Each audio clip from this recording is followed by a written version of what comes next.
Eh bien, bonjour et bonsoir à tous. Aujourd'hui, je vais vous parler de mon premier serpent. Qu'est-ce qu'il faut faire, comment il faut faire, où il faut le mettre, comment s'en occuper.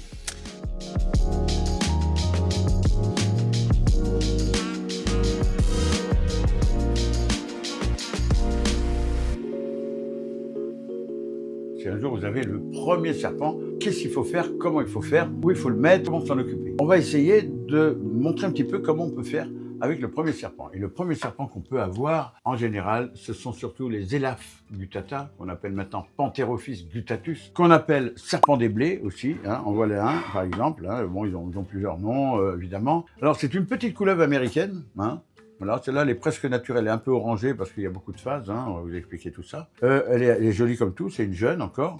Et c'est des animaux qui sont reproduits en captivité énormément. Parce que les gens qui veulent des serpents, en général, commencent par le premier serpent, c'est une couleuvre des blés, ou Elaphe gutata, ou Pantherophis guttatus, le dernier nom. Voilà, et c'est un petit serpent qui ne mord pas, qui est adorable, qui est gentil comme tout. Alors là, c'est une petite jeune, mais en taille adulte, elles peuvent faire, vous voyez, là, elle fait déjà presque, elle fait 80, on va dire 75 cm.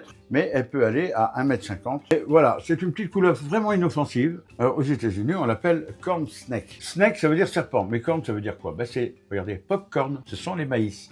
C'est un peu, nous on l'appelle le serpent des blés, mais aux États-Unis il y a beaucoup de maïs, donc ils l'appellent le corn snake parce que ça vit, en plus on les trouve souvent dans les maïs quand on fait les récoltes, etc.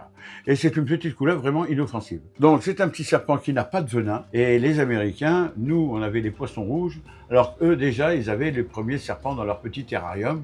Ça mange une fois par semaine, ça fait une crotte une fois par semaine, ça ne crie pas, ça chante pas, ça fait pas de bruit. C'est très pratique pour élever. Et c'est comme ça qu'on a commencé à élever des serpents parce qu'on s'est rendu compte qu'ils sont vraiment cool, tranquilles, ils chantent pas comme des oiseaux, ils font pas. C'est vraiment génial quand on regarde. Alors ces animaux, je rappelle ces animaux que vous voyez, ils ont beaucoup de phasés, on en a des couleurs différentes parce qu'ils sont reproduits en captivité, énormément. On les prend plus dans la nature, on les reproduit. Et il y en a tellement qu'on a fait même des couleurs différentes. Regardez, celle-ci par exemple, vous voyez, il y en a qui sont oranges, il y en a qui sont blanches, c'est ce qu'on appelle les Pantherophis guttatus ou Elaphe gutata, l'ancien nom comme on les appelait. Et vous voyez, regardez, je les embête pas. Regardez les trois petites têtes comme elles sont mignonnes. On va les mettre à la caméra. Comment elles vont les trois petites têtes là? Elles vont bien? Vous voyez, c'est pas des animaux agressifs. Alors évidemment, pour un enfant, ça donne une responsabilité d'avoir un animal chez lui. Ça peut être un serpent comme un oiseau ou un cochon d'Inde. Et ça vit à peu près entre 15 et 20 ans. C'est pas des animaux qui vivent très très vieux, il y en a qui vivent plus vieux que ça. Ça vit 15 à 20 ans. Pour un enfant qui commence à 15 ans, eh bien à 20 ans, 15 à 20 ans, vous voyez, à 20 ans, bon, les parents souvent disent qu'est-ce qu'on fait? Reprends ta bestiole. Parce que des fois, ils vont faire des cours à droite, à gauche, ils peuvent pas les emmener. Alors souvent, les parents, quelquefois, nous appellent, écoutez, nous, notre fils, il s'occupe plus du serpent.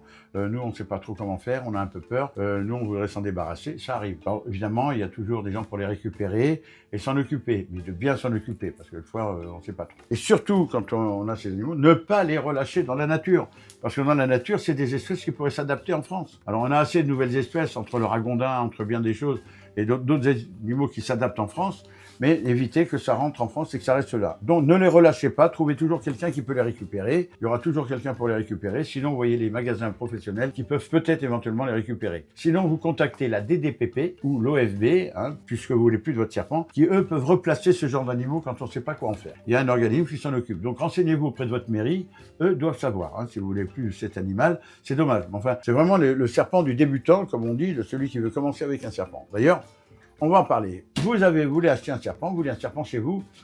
On va commencer par le terrarium. Vous voyez, on en a un ici. On va préparer le terrarium pour une bête comme ça. Là, en attendant, on va les ranger.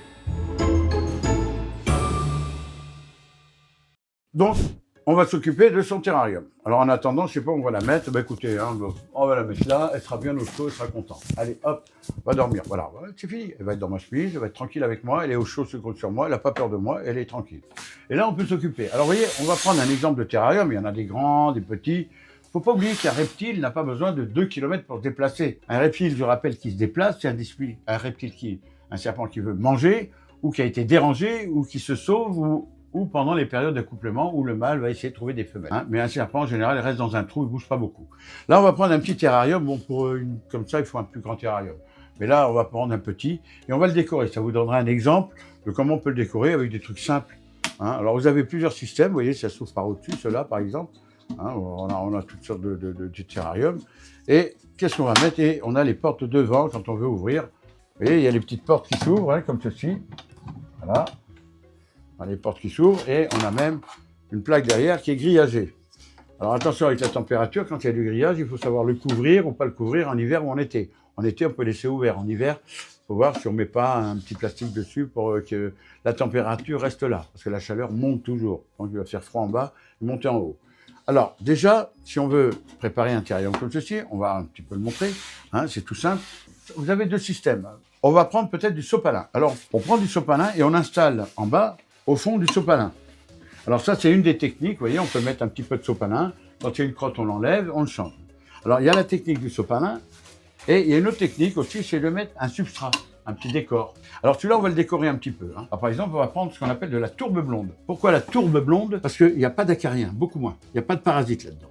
Alors que les autres tourbes, dans la terre et tout, vous avez des petits parasites, des petites choses qui peuvent embêter le serpent. La tourbe blonde, c'est vraiment un truc qui est très, très bien, très utilisé par les terrariophiles. Quand ils veulent mettre de la terre, on prend de la tourbe blonde et on renverse dedans. Alors ça, c'est déjà la première chose. Hein, on fait mailleter la cuisine, pour les anciens qui connaissent. Hein, on fait un peu de cuisine. Voilà, on l'étale au fond. Là, vous avez une tourbe qui est très légère, très souple. Elle est bien là-dedans, mais nous, ça ne va pas nous plaire, un truc en terreau. Alors, qu'est-ce qu'on va faire? On va prendre une plante, par exemple. Vous voyez, une petite plante comme ceci, qu'on va planter dans le terreau. On ne va pas s'embêter. On va faire dans un petit coin, on va mettre une petite plante comme ceci. Pas difficile. Hein. Voilà, un petit truc simple. Juste un peu de verdure, hein, ça suffira. Voilà, on peut faire un petit truc comme ça.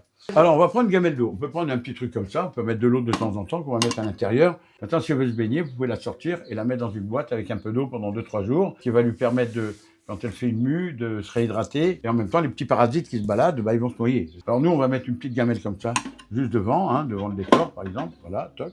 On fait ça. Là-dedans, on pourrait mettre une ou deux branches. Alors, on va déjà mettre une cachette. Alors, vous voyez, une petite cachette un peu naturelle. Ça peut être un petit truc en béton comme ceci, ou ça peut être, par exemple, une boîte Woko, par exemple, qui est ouverte comme ça, qu'on peut lui mettre là. Ça lui fera deux cachettes. Une au point chaud, une au point froid. Hein, alors ça, déjà, on prépare le décor. Ensuite, on peut lui mettre encore des petites branches, par exemple, s'il veut que le serpent grimpe un peu sur ses branches. On peut prendre un petit bout de bois, vous voyez, on met le décor comme ceci, hein, le petit bout de bois, on peut le mettre là, voilà, hop, un petit bout de bois, ça lui permet de pouvoir monter sur sa branche. Voilà, vous voyez, c'est pas difficile, hein, c'est déjà fait.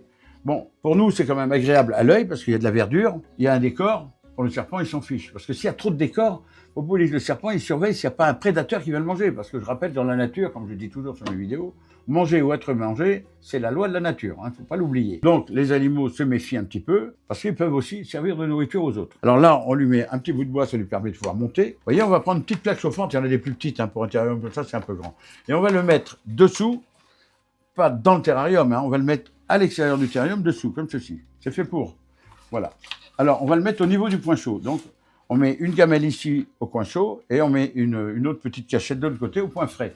Comme ça, elle peut aller ou dans la chambre chauffée ou dans la chambre pour elle qui n'est pas chauffée. Donc, elle va choisir la température. On la met, là, c'est une autre cachette qu'on va mettre dans le point frais, hein, qui est là. Voilà, hop, on la met là, tout simplement. Là, c'est une vraie plante. On peut mettre des plantes en plastique. Hein. Le serpent, il s'en fiche. Hein. Du décor, ça ne les intéresse pas trop. C'est pour nous, pour l'œil. Hein. Voilà, alors là, c'est fait. On a un point chaud. Donc, il suffit de brancher. Et on va faire avec une minuterie, on va pouvoir lui mettre aussi une petite lampe, comme ceci. Vous voyez, si on met une petite lampe comme ça, c'est des petites lampes qui sont vendues, hein, pour les animaux. On peut mettre une petite lampe qui envoie de la chaleur. Mais attention, là-dessus, il faut quand même que ce soit allumé la journée et éteint la nuit. C'est comme le chauffage, ça dépend s'il fait trop froid. Si c'est en hiver, il faut faire attention, il vaut mieux garder le tapis chauffant. Il y a un côté chaud, un côté frais. En hiver.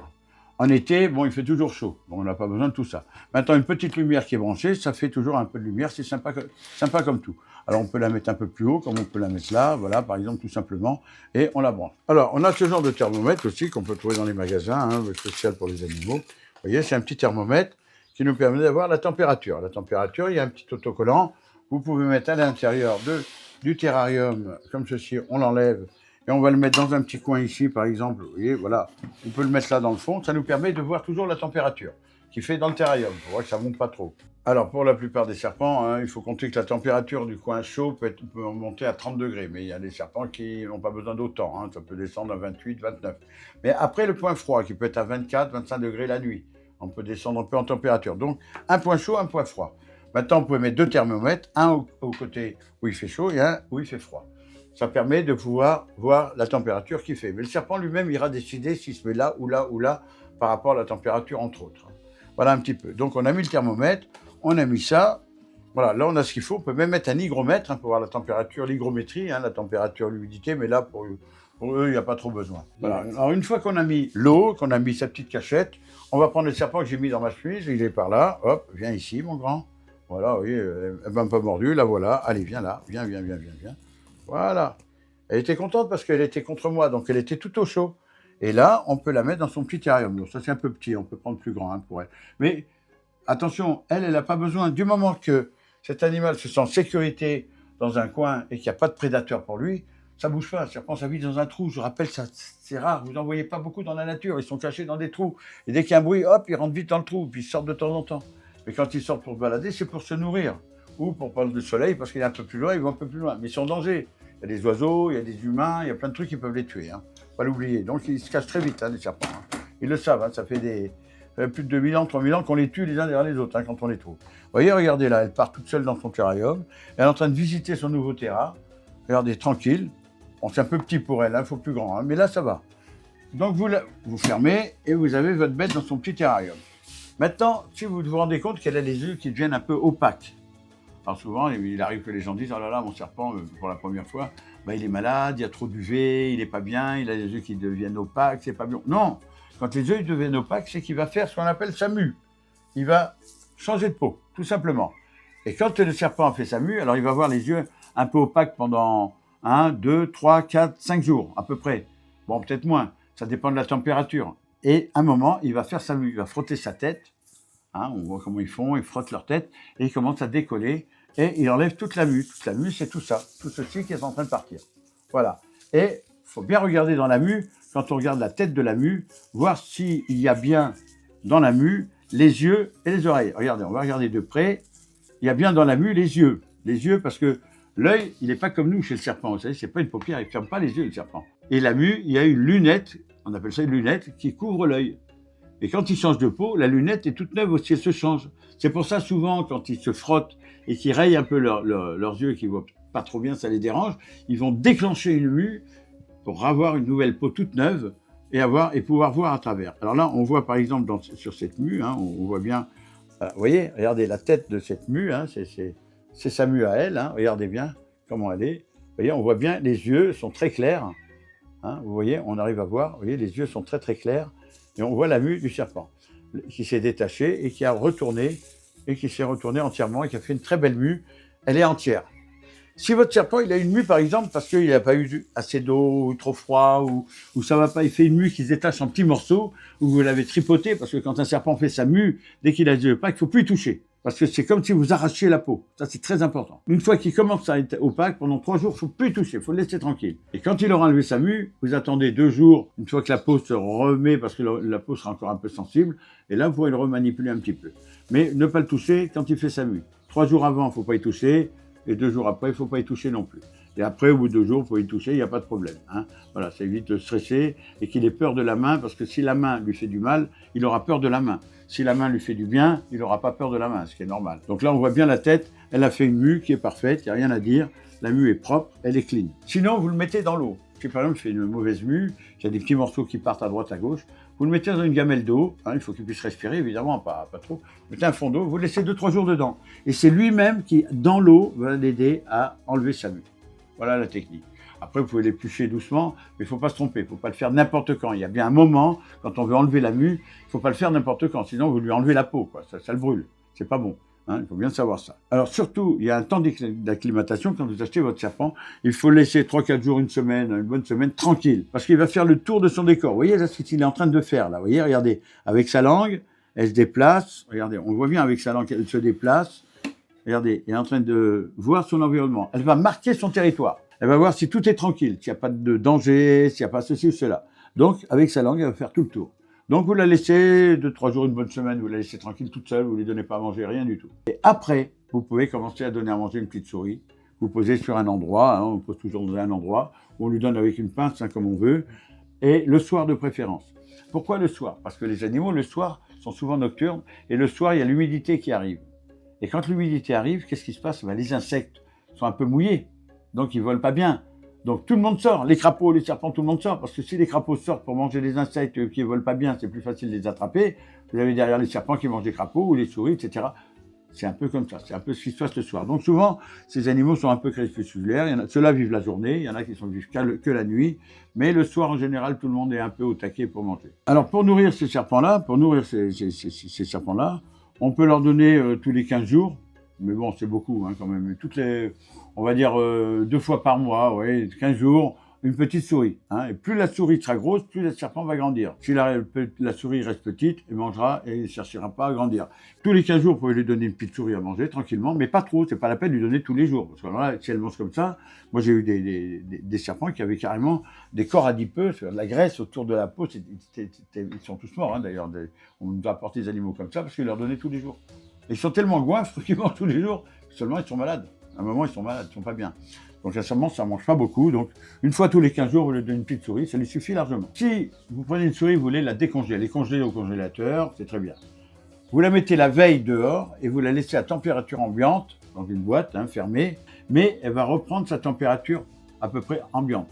Après, ce que vous pouvez faire, vous prenez un petit bac comme ceci, voilà, comme ça, vous mettez de l'eau chaude dans celui-là, après vous mettez ça dans l'eau chaude à flotter et vous mettez votre souris, qui va prendre une bonne température.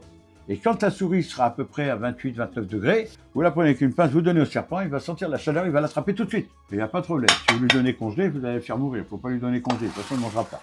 Elle ne mangera pas parce que c'est trop froid. Voilà, il faut bien attendre que c'est une bonne température. Alors, surtout quand vous donnez à manger, prenez une pince comme ça. Pas besoin d'aussi grande, mais une pince, c'est pour éviter. Pourquoi éviter? Parce qu'avec la langue, ou même avec certains, les pitons, etc., ils ont des petites fossettes thermiques, ils voient la température. Donc, quelquefois, si la température de la proie que vous donnez est plus froide que la main, il aura tendance à manger où c'est chaud, parce qu'il va manger le plus vivant. Donc, il va essayer de vous manger la main. Donc, avec une pince comme ceci, vous l'amenez, vous l'agitez devant, vous faites ça le soir. Alors, la technique pour donner à manger, il y a une technique qui est pas mal. Vous attendez le soir, et le soir, vous montez la température du terrarium, vous savez, il y a des réglages, et vous brumisez. Et là, ça déclenche dans leur tête, on va manger. Parce que, comme j'expliquais, beaucoup d'humidité, les animaux volent pas bien, les petits insectes volent pas bien, et les animaux les mangent derrière. Et avec une pince, vous prenez votre petite souris et vous l'agitez devant et vous lui donnez, il va l'attraper, il va la manger. Donc il va faire une constriction, il va pour l'écraser, pour bien la mettre en droite, et il va commencer à manger doucement. Donc vous le laissez manger, et une fois qu'il a mangé pendant 3-4 jours, voire une semaine, vous le laissez tranquille, vous n'y touchez pas. Si vous l'embêtez quand il a mangé, il va régurgiter, il va recracher tout. Une fois qu'il a mangé, laissez-le tranquille. Pendant une semaine, laissez-le digérer.